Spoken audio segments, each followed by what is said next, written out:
তো আগের ভিডিওতে তো বলেইছিলাম যে শুধু চা খাচ্ছি, বাট আজকে এতটাই বেশি গরম পড়েছে, বাইরে এসে বসেছিলাম। তো ফ্রিজে এই ছানার জিলিপিটা রাখা ছিল, তো মা বললো এই ছানার জিলিপিটা খেতে, নাকি খেতে খুব ভালো, নতুন একটা দোকানের মিষ্টি। তো ট্রাই করছি, বাইরে বসে আছি, ঠান্ডা ঠান্ডা একটু হাওয়াও বইছে, বাড়ি তালা নিয়েই বসে আছি। তো এখন টেস্ট করি।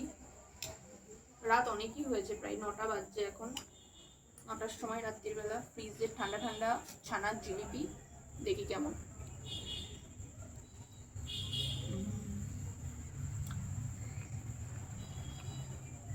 ভালো, বেশি মিষ্টি আমি খেতে পারি না, ছানা জিলিপি তো বেশি মিষ্টিই হয়, বাট ফ্রিজের ঠান্ডা ঠান্ডা সেই জন্য একটু ভালো লাগছে।